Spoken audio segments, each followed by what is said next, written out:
રાજકોટના ward number 12માં રાસાયણિક અને ગટરયુક્ત દૂષિત પાણીના વિતરણ મામલે સ્થાનિક મહિલાઓનો થાળીઓ વગાડીને ઉગ્ર વિરોધ. રાજકોટ મહાનગરમાં આગામી સ્થાનિક સ્વરાજ્યની ચૂંટણીના પડઘમ વાગી રહ્યા છે, ત્યારે બીજી તરફ પાયાની સુવિધાઓના અભાવે નાગરિકોમાં વહીવટીતંત્ર સામે ભારે આક્રોશ જોવા મળી રહ્યો છે. શહેરના વોર્ડ નંબર 12માં દૂષિત પાણીની અત્યંત ગંભીર સમસ્યાને લઈ સ્થાનિક મહિલાઓએ માર્ગો પર ઉતરી થાળીઓ વગાડી સત્તાધીશો સામે ઉગ્ર વિરોધ પ્રદર્શન કર્યું હતું. બરાબર ચૂંટણીના સમયે જ લોકોનો આક્રોશ સપાટી પર આવતા સ્થાનિક નેતાઓ અને રાજકીય આગેવાનો ભારે મૂંઝવણમાં મુકાઈ ગયા છે. સ્થાનિક રહીશોની પ્રાથમિક ફરિયાદ એ છે કે મહાનગરપાલિકા દ્વારા દિવસમાં માંડ 20 મિનિટ જ પીવાનું પાણી પૂરું પાડવામાં આવે છે, જે દૈનિક જરૂરિયાત માટે તદ્દન અપૂરતું છે. પરિણામે સ્થાનિકોએ પોતાની ખાનગી જળ સ્ત્રોત બોરવેલ પર આધાર રાખવો પડે છે, પરંતુ હાલ તેમાં પણ આસપાસના ઔદ્યોગિક એકમનું રાસાયણિક પ્રવાહી અને ભૂગર્ભ ગટરનું ગંદુ પાણી ભળી ગયું છે. જમીનમાંથી ખેંચવામાં આવતા પાણીમાંથી દુર્ગંધ આવે છે અને ફીણ આવે છે. આવું દૂષિત અને હાનિકારક જળ પીવા તેમજ દૈનિક વપરાશમાં લેવા મજબૂર બનેલા પરિવારોમાં બીમારીઓ અને રોગચાળાનું પ્રમાણ ચિંતાજનક રીતે વધી રહ્યું છે. આ ગંભીર જન આરોગ્યના મુદ્દે નાગરિકો દ્વારા સંબંધિત અધિકારીઓ અને ચૂંટાયેલા પ્રતિનિધિઓને અવારનવાર રજૂઆત કરવામાં આવી હોવા છતાં આજ દિન સુધી કોઈ જ સકારાત્મક ઉકેલ લાવવામાં આવ્યો નથી.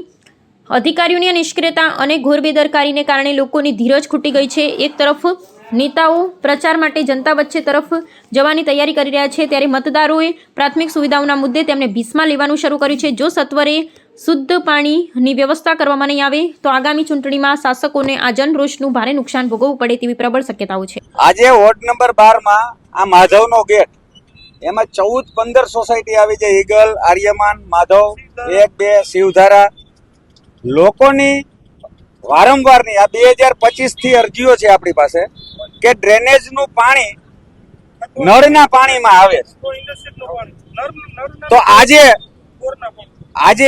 1 વર્ષ થયા જે લોકો પાણીની ગંભીર બીમારીઓ ન થઈ એની સમસ્યાઓથી વારંવાર રજૂઆત કરે છે. એટલે બોરમાં જે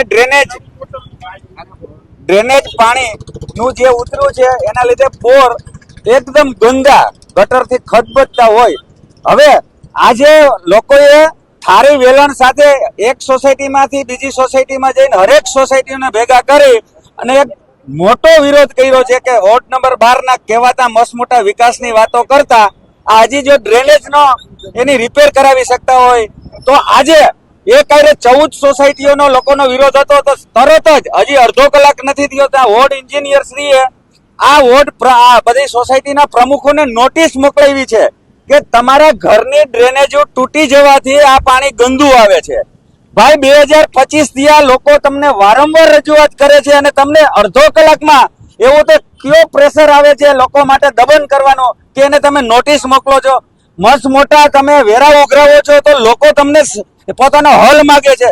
તો આ બધા અધિકારીને હું તમને આ માધ્યમથી બતાવું છું. અત્યારે નોટિસ આપણા કોર્પોરેશનમાં ફક્ત 30 મિનિટમાં લોકોના વિરોધ કરવાથી તો આ કેવી હિટલરશાહી ચાલે છે એનું આ પહેલું ઉદાહરણ છે વોર્ડ નંબર 12માં.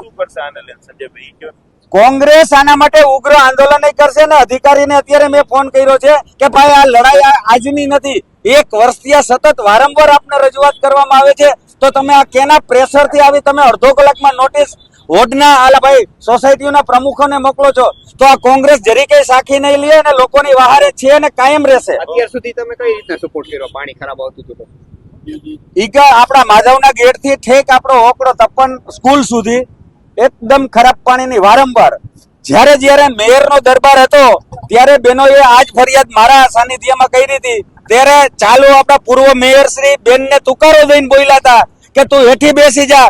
ત્યારે દબંગાઈ એને કરી હતી. ત્યારે એમના શહેર પ્રમુખ મુકેશભાઈ દોશીએ માફી માંગી નીકળ્યા હતા કે અમારો દાગીનો ખોટો છે એટલે અમે તમારી માફી માંગીએ છીએ કે આવું બિહેવિયર લોકો સાથે ન હોય. તો આ લડાઈ આજની નથી, આ 2 વર્ષથી આ લોકો હેરાન થાય છે અને આજે એનું પરિણામ તમે જોઈ શકો પ્રેસ માધ્યમથી કે હરેક સોસાયટીઓ બહેનો વેલણ સાથે નીકળ્યું છે અને એને દબાવવા માટે બધા સોસાયટીના પ્રમુખોને અડધી કલાકમાં નોટિસો મોકલી છે કે આ તમારા કારણે થાય છે. તો આ તે કેવો ન્યાય ને આ તો કેવું શાસન.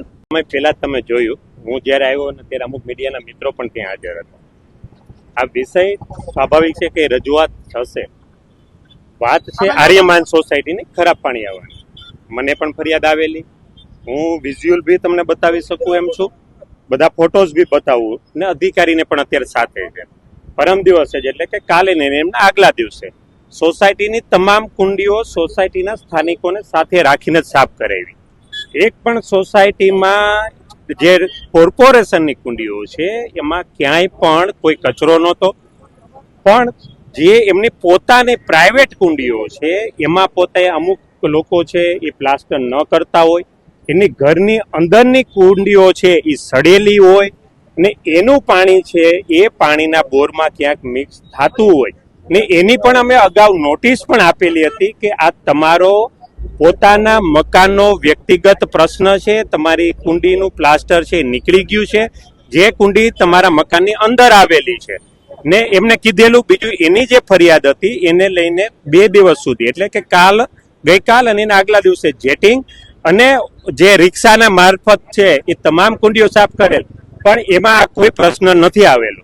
અત્યારે પણ જે આર્યમાન સોસાયટીના રહીશો છે એનો જે પ્રશ્ન છે એને પ્રોપર રીતે કાયમી સોલ્યુશન થાય એના માટે નવી પાણીની પાઇપલાઇન છે એ નાખવાનું પણ નક્કી કર્યું છે. પણ મને આમાં એવું લાગે છે કે ઈગલ સોસાયટીના મિત્રોને જે રીતે મળ્યા એ સોસાયટીના લોકોએ પણ છે એ વિરોધ કર્યો કે તમે આ વાતને રાજકીય હાથો ન બનાવો. જે રીતે કોંગ્રેસ ઇન્વોલ્વ થઈ છે, પાણીનો પ્રશ્ન છે એ 100% અમારી નૈતિક જવાબદારી છે, અમારી સોલ્યુશન લેવું જોઈએ, પણ એમાં કોર્પોરેશનનું ઇન્વોલ્વમેન્ટ ડાયરેક્ટ એટલે કે કોર્પોરેશનની ગટરો સાફ જે નિયમિત કરીએ છીએ, વ્યક્તિગત જે કુંડીઓ ખરાબ છે પોતાના મકાનની એ પાણી છે એ બોરમાં ક્યાંક ભળે છે અને એને લઈને પાણી ખરાબ આવે છે. છતાં પણ અત્યારે અધિકારીઓને એ સોસાયટીમાં બોલાવેલા છે, હું પણ છે એ આર્યમાન સોસાયટીમાં જાઉં છું ને આ કોઈ વિષયને રાજકીય બાબતથી નહીં. ખાસ તો 2.5 વર્ષથી આ સમસ્યા છે એવું સ્થાનિક કહી રહ્યા છે. 2.5 વર્ષથી સોલ્વ ક્યારે થશે? સોલ્વ કરવાની જે બાબત છે હું હજી ફરીથી દોહરાવું. આપને કદાચ અત્યારે તમારી મીડિયાની હાજરીમાં પણ હું કુંડીઓના બધા ઢાંકણા ખોલાવીશ તો પણ એક પણ કુંડી અત્યારે એટ ધ ટાઈમ પણ ભરેલી નથી.